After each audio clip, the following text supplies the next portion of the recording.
శ్రీ గురుభ్యో నమః. శ్రీకృష్ణ పరమాత్మ మనందరికీ శీతోష్ణాదులను సుఖ దుఃఖాలను సమంగా సహించమనే ఉపదేశం చేస్తున్నాడు. తాం తితిక్షస్వ భారత అని. ఆ తితిక్షకు లేదా శీతోష్ణాదులను కానీ సుఖ దుఃఖాదులను కానీ సమంగా అనుభవించేటువంటి శక్తి రావటం కోసం మన బుద్ధులను ప్రేరేపించుకోమని కూడా ఉపదేశం చేశాడు. ధీరః అనే పదంతో పై శ్లోకంలో.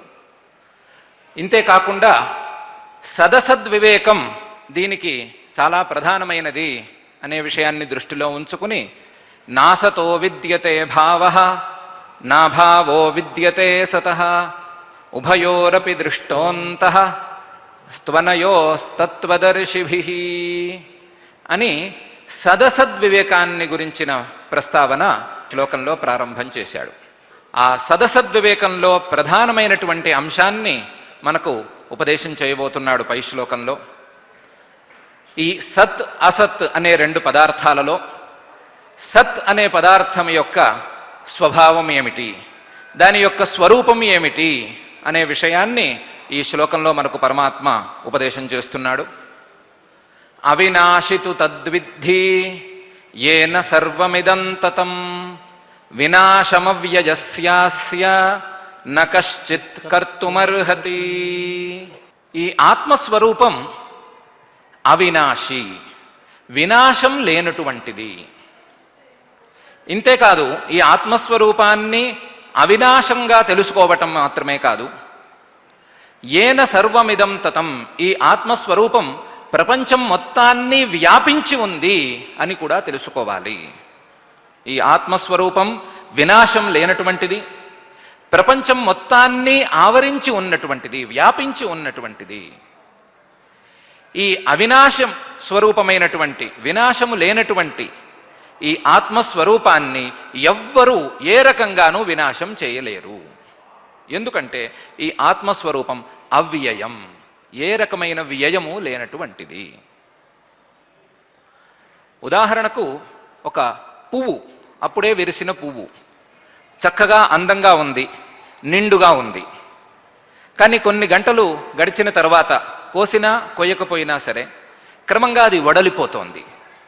ఎందుకు వడలిపోతోంది అని మనం ఆలోచన బాగా చేస్తే, అప్పుడే బాగా విచ్చుకున్న పువ్వులో అనేక అవయవాలు ఉంటాయి.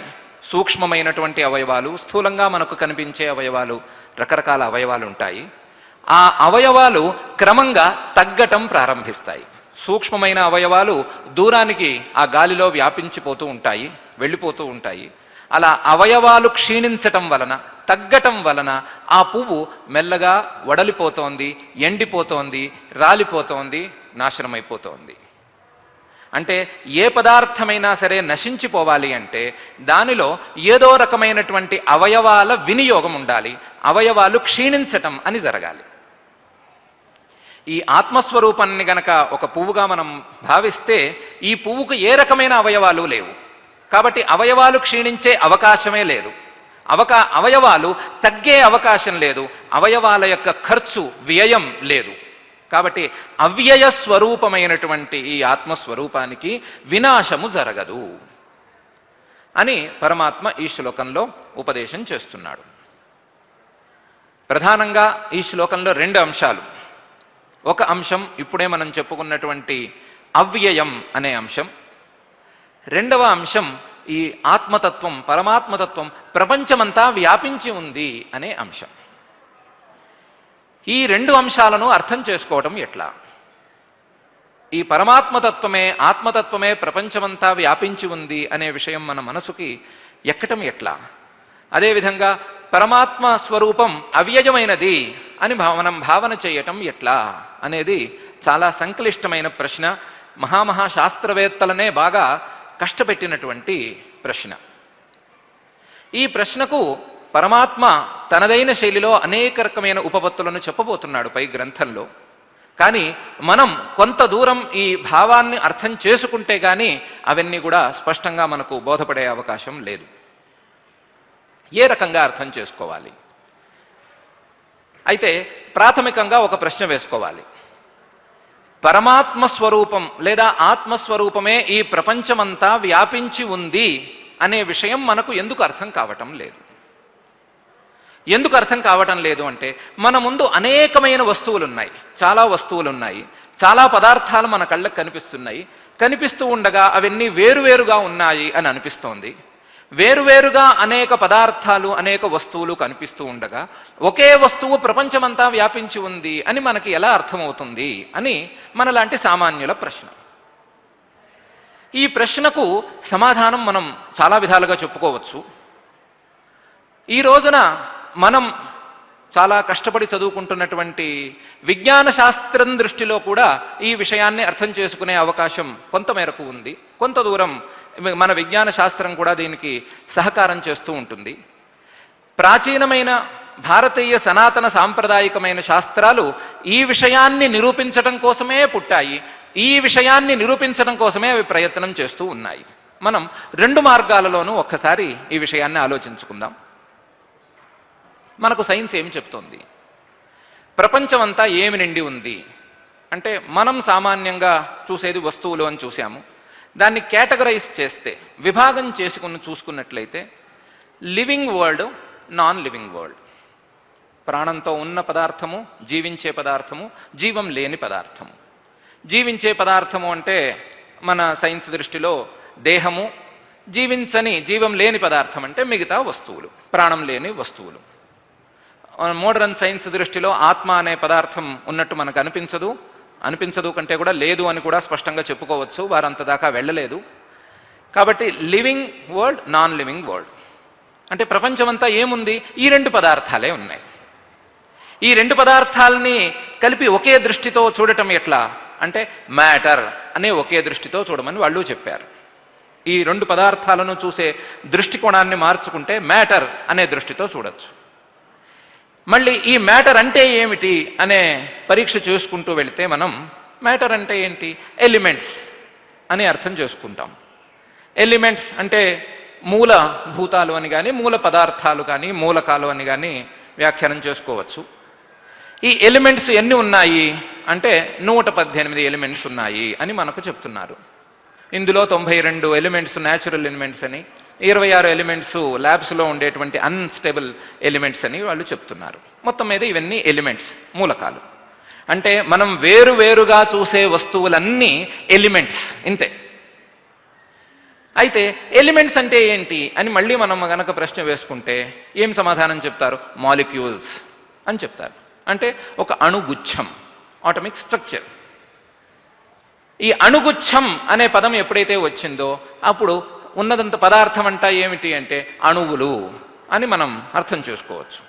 వేరువేరుగా రకరకాలుగా కనిపించినటువంటి వస్తువులన్నీ ఇప్పుడు ఒకటే అణువులు అనే పదాన్ని కిందకు వచ్చినాయి, ఆ గొడుగు కిందకు వచ్చేసినాయి.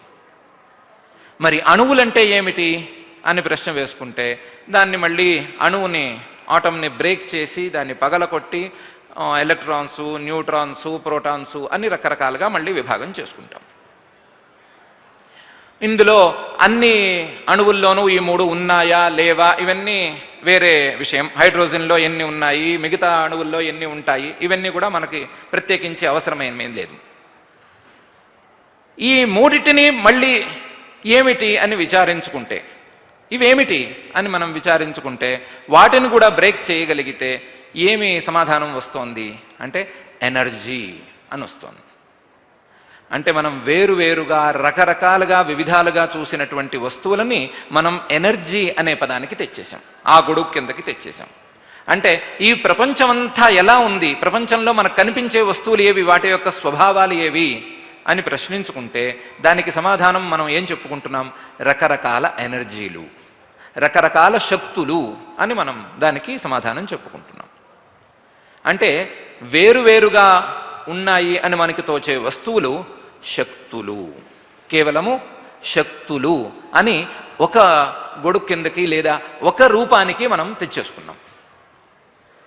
ఇప్పుడు మనం ఇక్కడ నుంచి ఒకేసారి మళ్ళీ ఈ శక్తులు ఏమిటి, ఎనర్జీ అంటే ఏమిటి, ఇలాంటి పరీక్షలు ఏమీ చేసుకోకుండా ఈ ఎనర్జీ ప్రపంచమంతా వ్యాపించి ఉందా లేదా, లేదా ఈ ఎనర్జీస్ ప్రపంచమంతా వ్యాపించి ఉన్నాయా లేవా, అంటే ఉన్నాయి అనే చెప్తాం. ప్రపంచమంతా ఉన్నవి అణువులే కాబట్టి, అణువుల్లో ఉండేది ఎనర్జీనే కాబట్టి మొత్తం ఉన్నది అని మనం సులభంగా చెప్పుకోవచ్చు. ఈ ఎనర్జీలు ఎక్కడి నుంచి వచ్చినాయి, ఈ శక్తులు ఎక్కడి నుంచి పుట్టుకొచ్చినాయి అనేది మనం వేసుకునే ప్రశ్న. మనం energy neither be created nor be destroyed ఇలాంటివన్నీ ఇప్పుడు తీసుకునక్కర్లేదు. ఈ ఎనర్జీలు ఎక్కడి నుంచి వచ్చినాయి అని ప్రశ్నించుకుంటే ఒక శక్తి నుంచి వచ్చినాయి. ఆ శక్తి ఈ ఎనర్జీలన్నిటికీ ప్రాణం పోస్తోంది అని సమాధానం చెప్పుకోవచ్చు. మనకి ఇప్పుడైతే మన బుద్ధి ప్రపంచమంతా ఎనర్జీలతో నిండి ఉంది అనేదాకా వచ్చిందో, అప్పుడు ఆ ఎనర్జీలన్నిటికీ కావాల్సిన ఎనర్జీ ఒక వస్తువు దగ్గర ఉంది, ఒక సత్పదార్థం దగ్గర ఉంది అని అర్థం చేసుకోవటంలో కష్టమే లేదు. ఒకవేళ కష్టపడితే ఇంతవరకే కష్టపడాలి, ఇక మీద కష్టపడాల్సిన అవసరం ఏమీ లేదు. మన బుద్ధికి ఎక్కుతుంది. అనేక ఎనర్జీలు ఉన్నాయి, చాలా ఎనర్జీలు ఉన్నాయి. ఆ ఎనర్జీలన్నిటికీ శక్తిని ప్రసాదించే ఎనర్జీ ఒకటి ఉంది. ఆ శక్తిని ప్రసాదించేటువంటి ఏకైక ఎనర్జీ, ఏకైక శక్తి ఏమిటి అంటే ఆత్మస్వరూపం, పరమాత్మ యొక్క తత్వం. ఆ తత్వమే ప్రపంచమంతా వ్యాపించి ఉంది. ఆ తత్వమే వీటన్నిటికీ శక్తిని ప్రసాదిస్తోంది అని మనం అర్థం చేసుకోవచ్చు. ఉపనిషత్తులు కూడా ఈ సిద్ధాంతాన్నే బలంగా మనకు బోధిస్తున్నాయి. శ్రోత్రస్య శ్రోత్రం మనసో మనోయద్వాచోహ వాచం స ఉప్రాణస్య ప్రాణ చక్షుషశ్చక్షురతిముచ్య ధీరా ప్రేత్యాస్మాల్లోకాదమృతా భవంతి అని చెప్తోంది కేనోపనిషత్తు. అంటే ఏ పదార్థానికైనా సరే ఒక పని చేసే శక్తి ఉంది. ఆ పని చేసే శక్తి ఎక్కడి నుంచి వస్తోంది అంటే కేవలం ఈ ఆత్మతత్వం యొక్క, పరమాత్మతత్వం యొక్క శక్తి నుంచే వస్తోంది.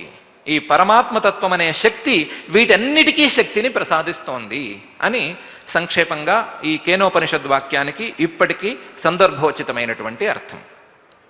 కాబట్టి ఉపనిషత్తులు చెప్తున్నది మనకు విజ్ఞానంలో ఇంతవరకు అర్థమైనది రెండిటినీ కలుపుకున్నట్లయితే ఈ ప్రపంచమంతా వ్యాపించి ఉన్నటువంటి శక్తులన్నిటికీ లేదా పదార్థాలన్నిటికీ శక్తిని ప్రసాదిస్తున్నటువంటి తత్వం ఆత్మతత్వం అని మనం అర్థం చేసుకోవచ్చు. కొంతమేరకు మనకు విజ్ఞాన శాస్త్రం కూడా ఈ విషయాన్ని అర్థం చేసుకోవడంలో ఈ రకంగా సహాయపడుతూ ఉంటుంది.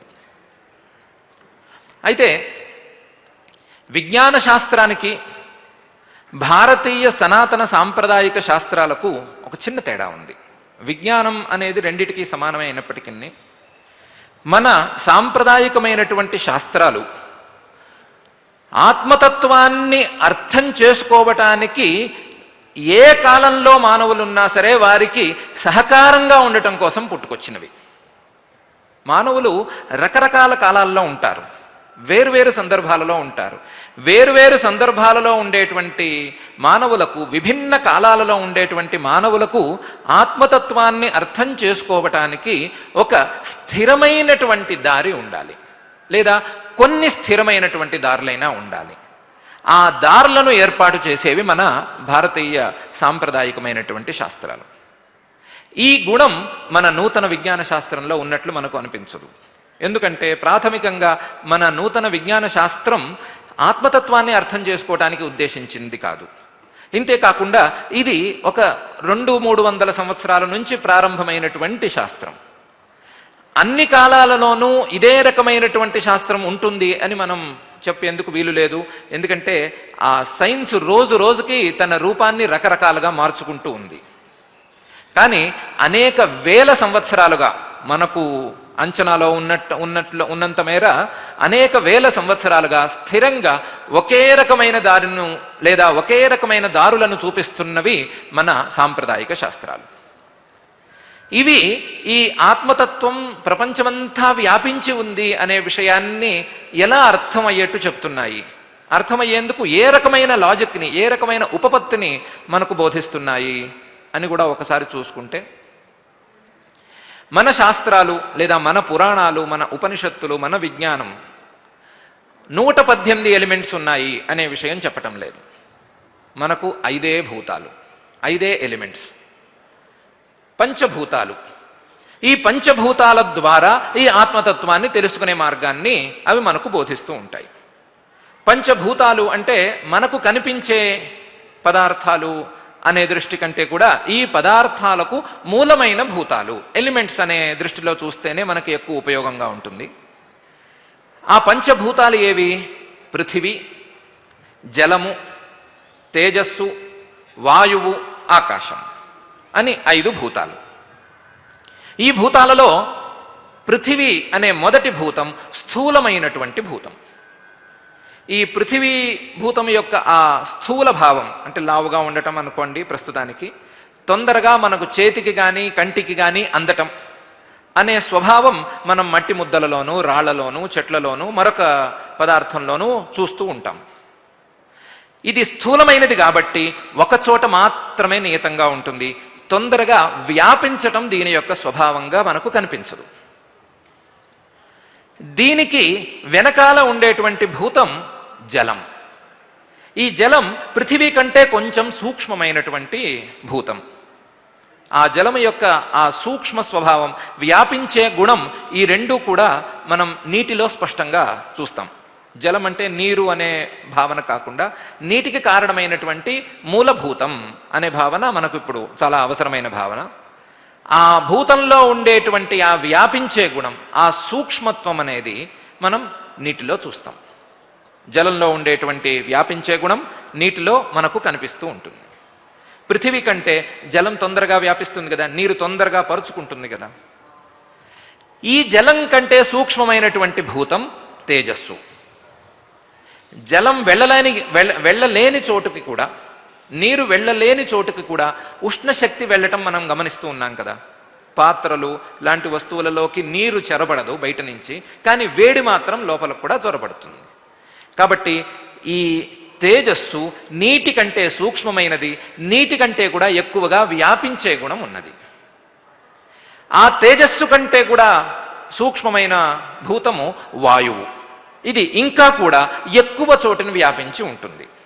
మనం కేవలం మనకు భౌతికంగా కనిపించేటువంటి వాయువు గురించి కాకుండా దానికి మూలమైన వాయువు గురించి మాట్లాడుకుంటున్నాం.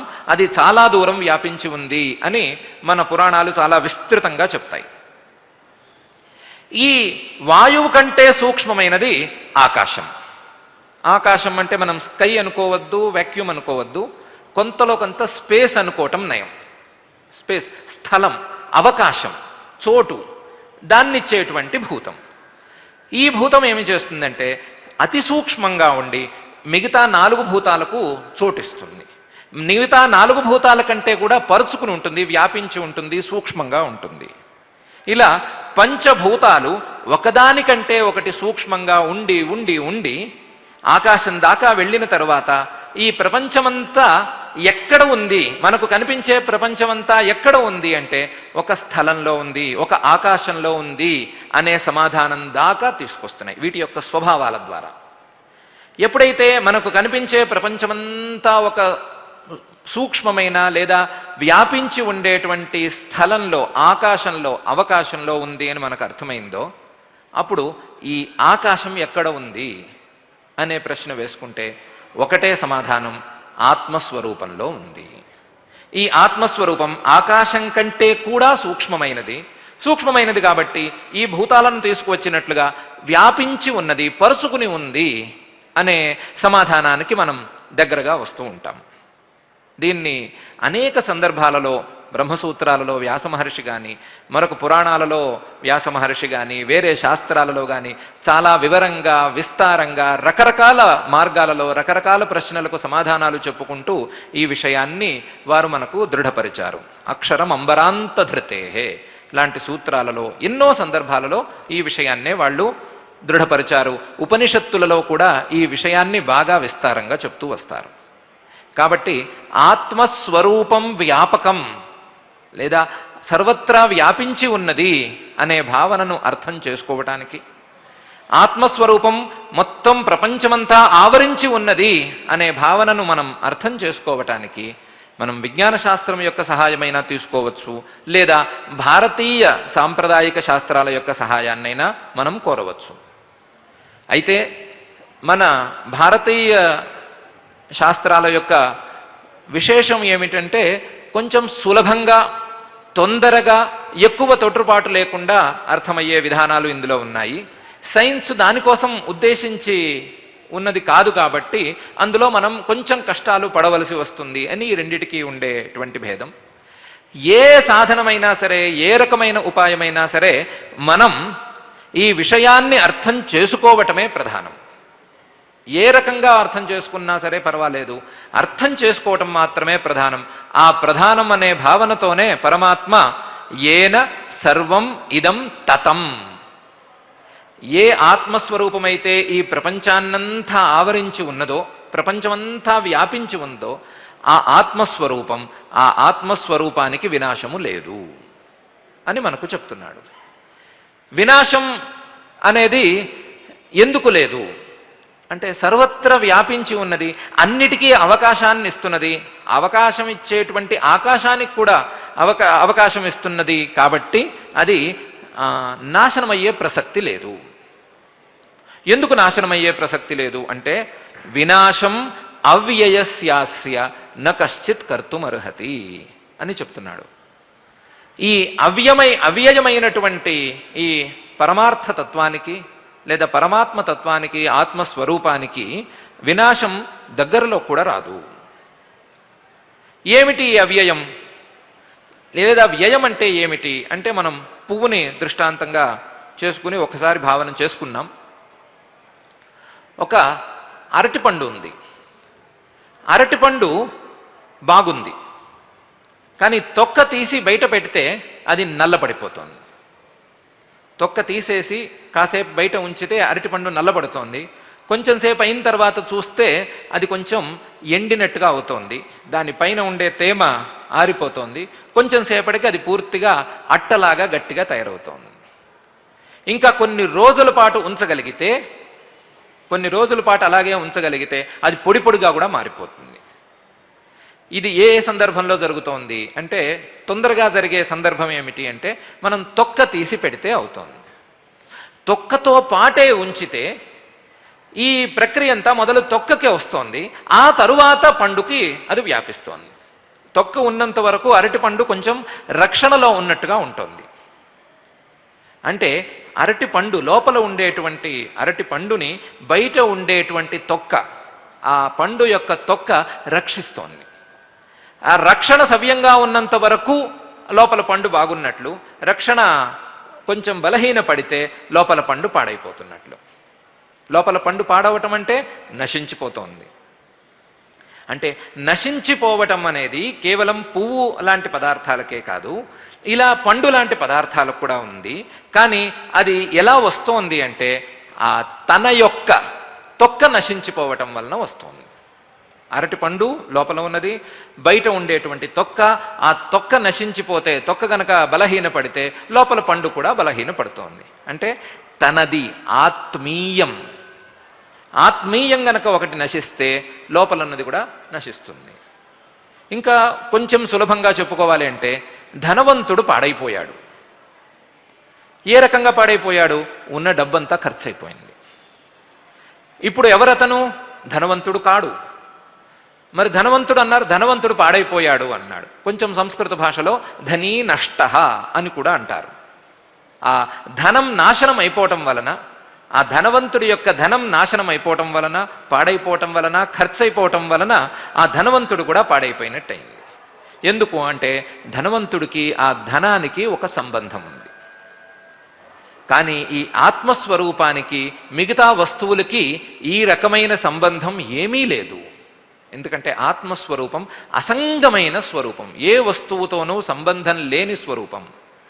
ఈ ఆత్మస్వరూపాన్ని ఆశ్రయించుకుని మిగతా వస్తువులు ఉంటాయి, కానీ మిగతా ఏ వస్తువుని ఆశ్రయించుకుని ఆత్మస్వరూపం ఉండదు. తొక్కని ఆశ్రయించుకుని పండు ఉన్నట్లుగా ఏ వస్తువుని ఆశ్రయించుకుని ఆత్మస్వరూపం ఉండదు. ఆత్మస్వరూపాన్ని ఆశ్రయించే మిగతా వస్తువులన్నీ ఉంటాయి. కాబట్టి ఆత్మస్వరూపం మిగతా వస్తువుల యొక్క నాశంతో నశించదు. ఎందుకంటే అది అవ్యయమైన స్వరూపము. ఏ రకమైన వ్యయాన్ని మనం తీసుకువచ్చినా సరే, ఏ రకమైన ఖర్చుని, ఏ రకమైనటువంటి అవయవ నాశాన్ని ఏ రకంగా తీసుకొచ్చినా సరే, అవేవి ఈ ఆత్మస్వరూపానికి అంటవు. వినాశం అవ్యయస్య అస్య న కశ్చిత్ కర్తుం అర్హతి. ఏం చేసినా సరే అంటదు. మనం బాగా తీక్ష్ణంగా చురుగ్గా ఉండేటువంటి కత్తితో ఏ వస్తువునైనా సరే తెంచవచ్చు, తప్పేమీ లేదు. ఎలా తెంచవచ్చు? అరటిపండు కోయొచ్చు, చర్మాన్ని కోయొచ్చు, లేదా మరొకటైనా చేయొచ్చు. పోనీ రాయిని మనం దాంతో ఖండించలేము అనుకున్నా, రాతిని కూడా పగలగొట్టడానికి ఒక లావాటి కత్తి ఉంది. ఎన్నైనా ఉన్నాయి. కానీ ఎంత తీక్ష్ణంగా ఉన్నా, ఎంత షార్ప్నెస్ ఉన్నా సరే కత్తితో ఆకాశాన్ని కోయగలమా? ఆకాశాన్ని కోసే అవకాశం లేదు. ఎందుకు ఆకాశాన్ని కోయలేము అంటే, మనకు తెలిసి ఆకాశానికి ఏ రకమైన అవయవాలు లేవు, దానికి ఏ రకమైన అవయవాలు లేవు. అవయవాలు లేనందువలన దాన్ని మనం కోయలేము. ఆత్మస్వరూపం కూడా అలాంటిదే. దానికి అవయవాలు లేవు కాబట్టి దాన్ని ఎవరు కోయలేరు, దాన్ని ఛేదించలేరు, దాన్ని ఏమీ చేయలేరు. కాబట్టి ఏ రకమైనటువంటి నాశము దానికి అంటదు. ఇది వినాశము లేని శాశ్వతమైనటువంటి వస్తువు. వినాశము లేని శాశ్వతమైన స్వరూపం ఆత్మస్వరూపం. సర్వత్రా వ్యాపించి ఉండేది ఈ ఆత్మస్వరూపం అని ఈ శ్లోకంలో శ్రీ పరమాత్మ మనకు ఉపదేశం చేస్తున్నాడు. అవినాశితు తద్విద్ధి ఏన సర్వమిదం తతం వినాశమవ్యయస్యాస్య న కశ్చిత్ కర్తుమర్హతి అని. ఈ ఉపదేశాన్ని మనం చాలా శ్రద్ధగా గమనించుకోవాల్సి ఉంది. ఇది అనుకున్నంత సులువుగా మన మనస్సుకి హత్తుకునే అవకాశం లేదు. ఎందుకంటే మన మనస్సు విడివిడిగా ఉండే చిన్న చిన్న వస్తువులను చూడటానికి, ఆలోచించడానికి అలవాటు పడిపోయింది. అలాంటి అలవాటు పడిపోయిన మనస్సుకు ఒకే వస్తువు సర్వత్రా వ్యాపించి ఉంది అనే విషయాన్ని అర్థం చేసుకునేందుకు తొందరగా సామర్థ్యం రాదు. మనం మనస్సు యొక్క శక్తిని అంతటినీ దానికే వెచ్చించి మన విద్యలను, మన శక్తిని, మన సమస్త భావనలు దానికి గనక వినియోగించినట్లయితే ఈ భావానికి మనం దగ్గరగా చేరతాము. అప్పుడు పరమాత్మ యొక్క ఉపదేశం మనల్ని చేరుతుంది.